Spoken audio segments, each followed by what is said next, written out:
Hi, thank you so much for coming along. Thank you, Whitney. Thank you, Sam and John, for inviting me. Look at that flower. Look how beautiful it is, an artist said to his friend. But the friend was the Nobel Prize-winning physicist Richard Feynman. And he said, well, you know, I can also appreciate the beauty of that flower, but as a scientist, I can see other beauties within that flower. As a scientist, I know about the molecular details of the cells inside the flower, how the flower gets the colors that it has. And also as a scientist, I can think about the reason the flower has those colors, that insects might find that flower aesthetically pleasing, which then suggests that insects have some sense of aesthetics, which then leads us to interesting ideas about evolution and why the flower has these colors. Richard Feynman said that science, through discovering all the details of that flower, adds hugely to us being able to appreciate the beauty of that flower. It really adds to our knowledge. And Richard Feynman said that in 1981 when I was a small child, and he encapsulated perfectly why it's so important that we do science. It's because the details only really add to the beauty of seeing the world around us. In the human body, the insides of the body at least are not aesthetically pleasing like they are of a flower, but the details that by which the insides of the human body work really do amount to something quite powerful and, for me at least, quite soulful, like the beauty of a flower. The inside part of the human body, which we understand the best, is how your immune system works. What happens when you get a cut is the process in the human body which we've understood the deepest, which scientists have investigated the best and come to a deep molecular understanding. And that has led us over the last couple of decades or so to a scientific revolution in how immunity works. And so today I want to give you sort of two views of that. I want to present a brief, it's got to be very brief, I don't have much time, a very brief snapshot of how we've come to understand the immune system and why that's revolutionary. I want to tell you how we get to this new knowledge. And then, of course, I want to talk about how this revolution is opening up all kinds of new implications for health, and I want to talk a bit about autoimmune disease, cancer, and at the very end, if there's time, I'll present a little bit of my own research that leads us to thinking of ideas for new medicines. So first off, the scientific revolution in immunity. What is that? The details, which I think we've uncovered the most about the human body. Any starting place is arbitrary, but I'll begin in 1989 with this scientist, Charles Janeway, who was thinking of two things. One thing he was thinking about was how vaccines work. Now, roughly, the idea of a vaccine is quite familiar to you, that you're given a dead version of a germ or a part of a germ, and your body then mounts an immune response to that germ. Then some part of the cells that respond to that germ live in your body for a long time, so that if you see the real germ, you mount an immune response much better. And so that idea of how a vaccine works is kind of familiar, and it was what people were studying at the time that Charles Janeway had his epiphany, essentially. But there was a dirty little secret at the time, and that was this, that actually, if you give your body a small part of a germ, and it would then, you would think that your body would see that as something not part of itself, and it should mount an immune response, and then that should be a vaccine when you see the real germ, it doesn't work very well. It only works well when you mix the dead germ or part of a germ with chemicals. And it was discovered in 1926 with a random investigation as to what might make a good vaccine. It was just discovered that aluminium hydroxide is an example that you can add that chemical, and now it makes a dead germ or a part of a germ work very well as a vaccine. Charles Janeway seized on that because there's no understanding at the time of why that should be. Why do you have to add a chemical, aluminium hydroxide, to make a vaccine work well? Okay, so at the time, no one knew. It was just a technical tip. it was kind of ignored, but he realized there must be some reason why that helps vaccination work. It was actually a crack in our understanding of how the whole immune system worked. Now, the other thing he was thinking about was, at the time, everybody was thinking about how your body does mount an immune response faster second time round, like in a vaccine. He was thinking, okay, everybody's working on that, but what about how does your immune system get started in the first place? When you get a cut, and germs, bacteria, fungi, or viruses might enter that cut, what is it that triggers the immune system to respond? Now, he was thinking about those two things. How does the immune system get started? And why is it that you need to add a chemical to get a vaccine to work? He put them together, and he came up with an idea. His idea was that instead of the body being able to react to anything that's not part of you, which is what everybody thought the immune system did, it must have a second signal needed, so it specifically reacted to germs. And that second signal would come from the chemical aluminium hydroxide, as an example, and also it would be important for triggering an immune response specifically against a germ. Now, he then predicted that there should be receptors, molecules on the surface of immune cells that lock onto germs and tell the body that this is a germ and it should mount a response. He presented this idea in 1989 at a scientific meeting just like this. If you were all the world's best immunologists, he actually stood up and said, look, you've all missed something huge. There has to be receptors that lock onto germs to tell the body that there's a germ that's entered the body. And everybody in the audience thought, maybe. There was no proof of his idea. It was ignored for 7 years. Nobody read the paper, apart from this guy, an undergraduate student in Moscow, born 1966. He was not allowed into the library of Moscow University, but he's a very lovely, charming guy. He charmed his way into the library. I can well imagine how he did that. And he read Charlie Janeway's paper about this idea that there should be receptors that directly lock onto parts of germs inside your body. It was a light bulb moment. It was visceral, Ruslan Medzitov said. He then thought he had to go and work with Charlie Janeway, who was working in Yale University in the US, to try and prove this idea. So he wrote to Charlie Janeway. Charlie Janeway was thrilled. No, everyone ignored his idea. And suddenly there's this student in Moscow who's excited about the idea. And they started exchanging emails. In fact, it was a time when it wasn't so easy to send emails. Ruslan Medzitov would, he was allowed, the whole of Moscow University was allowed 300 words per day using email on account of the cost of it.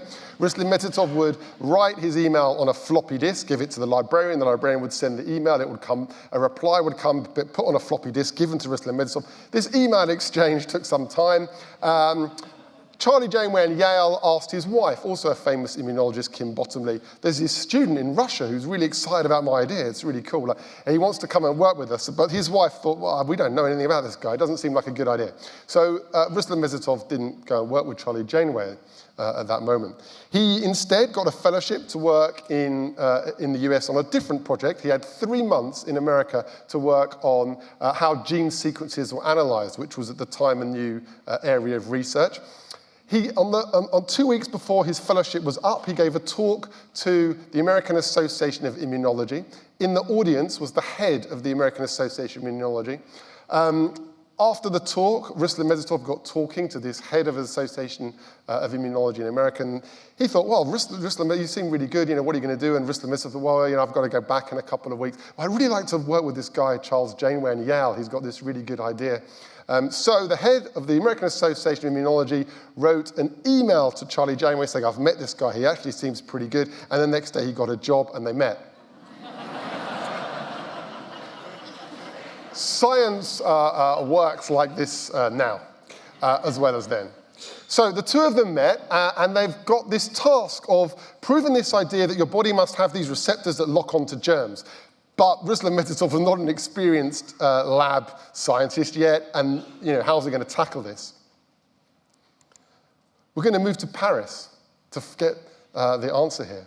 This is Jules and Danielle Hoffman. Jules Hoffman was working in Paris, and Danielle actually was his PhD student, and they later married. His father, Jules Hoffman's father, was an entomologist, and he was interested in insects. This does not seem like the path to a Nobel Prize, but it was. He realized that 80% of the world's species are insects, and insects are attacked by bacteria, viruses, fungi. Insects must have important antimicrobial defenses. Thinking about insects and the immune system, doesn't feel like that's going to become a medical revolution, but as you'll see that it does. His lab was working on grasshoppers, but half the lab, including his wife, became allergic to grasshoppers, so they switched to Drosophila flies. The Nobel Prize-winning experiment that they did was they would take a fly and prick it with a bacteria or a fungi. They would isolate blood from that fly, and then they would show that blood from the fly could now kill bacteria or fungi, which meant that, we're stuck, which meant that there was a strong inducible immune defense in the fly. How did this happen? It turned out that his use of the Drosophila fly was important. Lots of other labs were working on that same fly for many other reasons, and there were lots of genetic variants of that fly out there in labs. He took genetically modified versions of these fly, pricked them with fungi, found a fly where the blood now couldn't then react against fungi in a dish, and that meant that the fly's gene that was important for the immune response would be identified, and that then was called the toll gene. So these guys working on insects in Paris discovered a gene in a fly that was crucial for the fly being able to kill off fungi. That's what the data looks like. That's a fly overrun with fungi. Bruno Lemaitre was the postdoc who worked on that in the lab. Okay. The story is still not entirely clear. So far, we have a fly with a gene that's important for fungi. We're going to go to Chicago now. This is Bruce Beutler. I asked people for photos at the time that their work was done. This is him at the time it was done. His dad told him, you've got to work on something really important in your life. And what he worked on that was really important on his life was a particular mouse.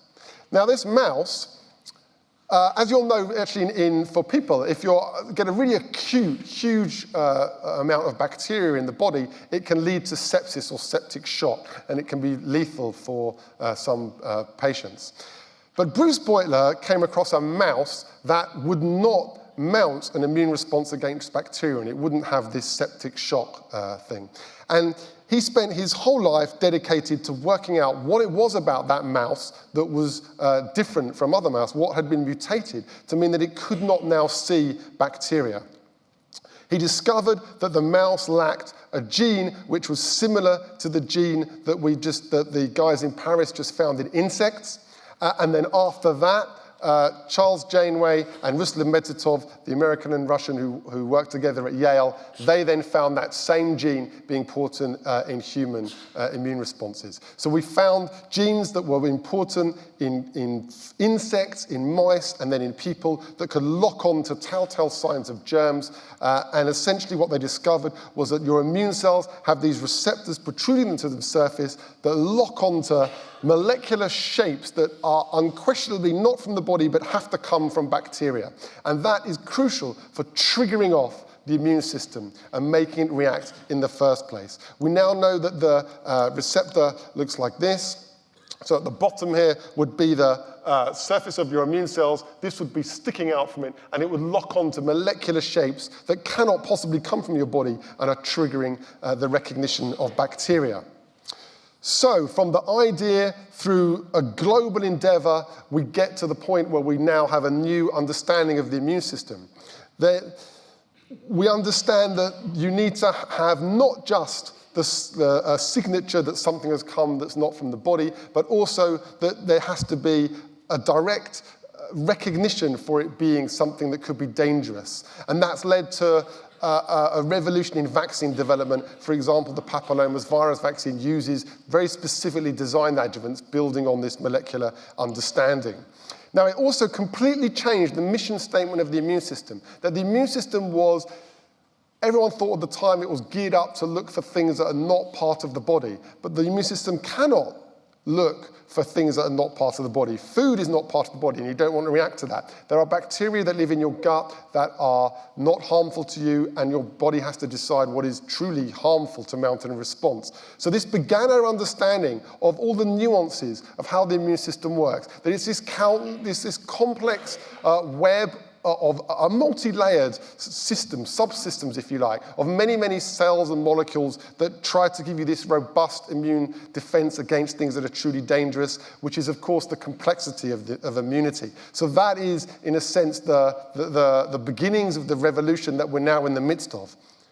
Now, this has huge health implications, which is what I want to come to next. The complexity of the immune system immediately led to the discovery that there were lots of different kinds of cells in the immune system that give rise, some very good at spotting bacteria, some very good at spotting fungi. They each have these different kinds of receptors to do these jobs.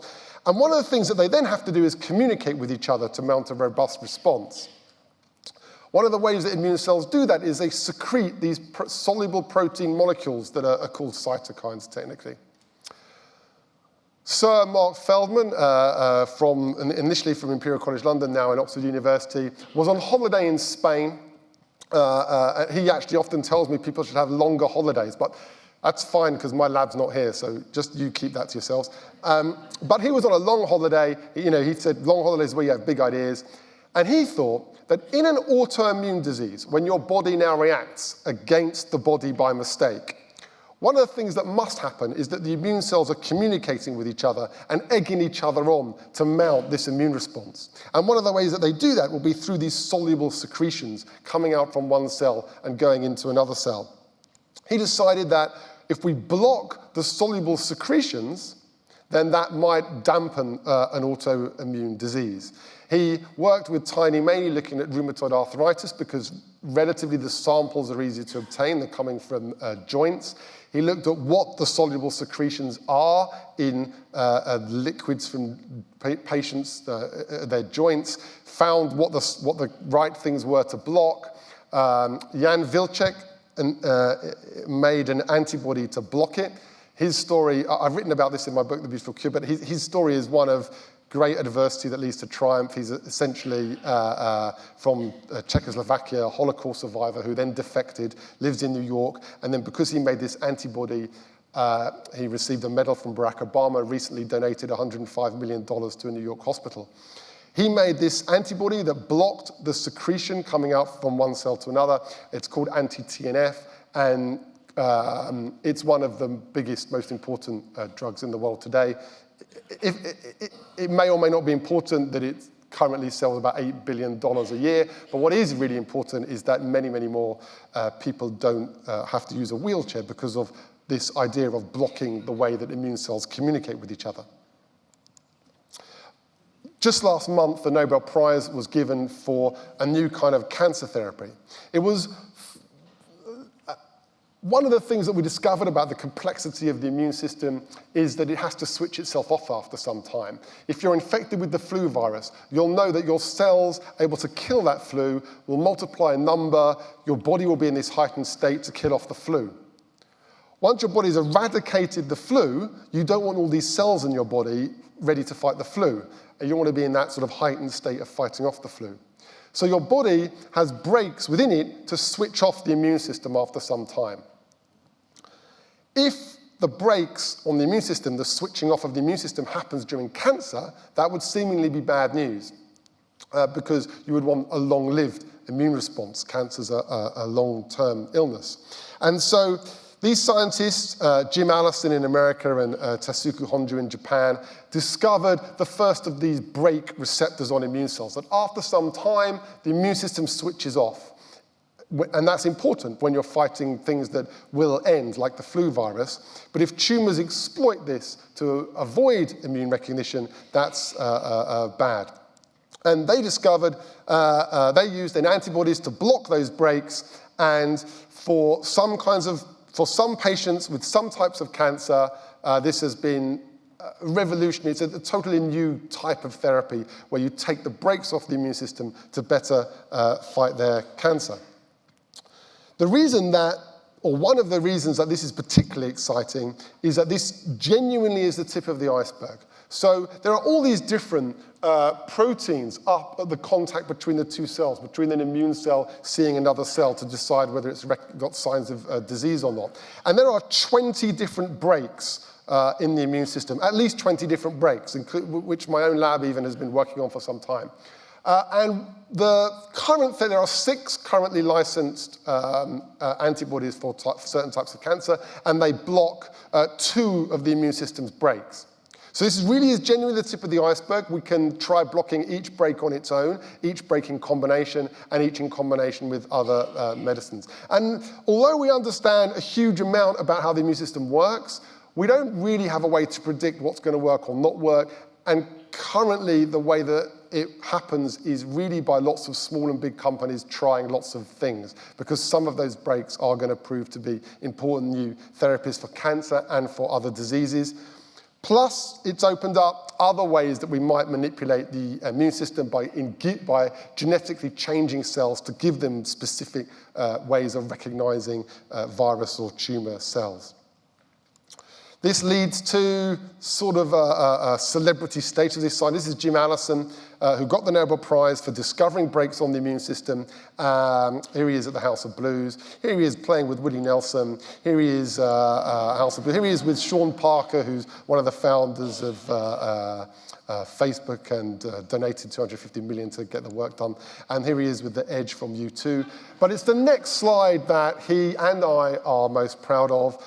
This is Jim Allison with one of the first patients that were treated with his medicine, Sharon Belvin, who was given less than 6 months to live, and more than 10 years later is obviously still very well. And shortly after recovering after the treatment, she had a child, and then 2 years later she had another child. And of course, both the Quran and the Talmud both say that if you save one life, you've saved the whole world. I haven't really, this is a story that is spanning tens of thousands of scientists across the globe. That's what this is all about. But I've just got 2 slides to tell you what my own work is, because we only have a really short time. My background is in physics, and we've been studying how the immune system works by watching in minuscule detail what happens. This is an immune cell straight out of your blood, and it's going to detect cancer in that cell, and it's going to secrete these toxic molecules to kill that cancer cell. And then these proteins at the contact between the cells are allowing your immune cell to recognize that that's a cancer cell. What happens is that at the contact between the cells, after some time, the receptors at the surface of your immune cell that detect that the other cell is cancerous, they get chopped off. And people thought, well, that's probably a way of dampening down the immune response after some time, so we should try to prevent that chopping off of receptors. And there were pharmaceutical companies trying to work out ways that you could prevent the receptors on your immune cells being chopped off. And the most recent paper that we just published then shows that that's not the case. In fact, chopping off the proteins from the surface of your immune cell allows the immune cell to stick to it, stick to the cancer cell, kill it, and then detach from it, and then go and kill another cancer cell. So in fact, chopping off the proteins from the surface of your immune cell is really important for boosting your immune response, for allowing it to go, for one immune cell to go and kill a cancer cell and then get off it and then go and kill another cell. And so this opens up another window for therapeutic opportunity, because we've studied in detail how the immune cell sticks to a cell, how it recognizes it's cancerous, how it then kills a cell. What we haven't really thought about at all is whether we can manipulate the ability of the immune cell to efficiently get off the cancer cell so it can then go and kill yet another cell. So that's just one snapshot from the work in my own lab, which obviously we've been working on this for 25 years. So that's just the most recent thing we've done, published last month. Okay, I wanted to tell you about the scientific revolution of in immunity, a sort of global, huge global endeavor involving tens of thousands, which has led to where we're at. And there are huge vital implications for health. I gave you a momentary view of how we can tackle autoimmune disease, where we're going with new ideas for cancer, and genuinely the hype is deserved. This is a revolution for medicine. Even things from my own lab give us new ideas for how we're going to treat disease going forward. Unquestionably, the medical outcome of this endeavor is top priority. Everyone will agree with that. But I have to say that all of these discoveries, the brakes on the immune system, the blocking of cytokines, my work in my lab, it didn't really come from anybody, any of us, really deliberately targeting a disease. It came from curiosity-driven research into thinking how the body worked. And I think, for me, all of this, all the work we're doing, all of the science, the journey, and the knowledge itself it's really driven by the kind of thing that I spoke about right at the beginning, by looking at the wonder of how things work and digging into the details, believing that there are coherent answers to what happens in the body, and we have to just dig in to work out what they are. The point of all of this, I think, for me, is that we see ourselves for what we truly are, which lifts us out of the humdrum. Everything we're doing here, the knowledge and the journey, it's important because it's our escape by ascent. Okay, thanks for listening.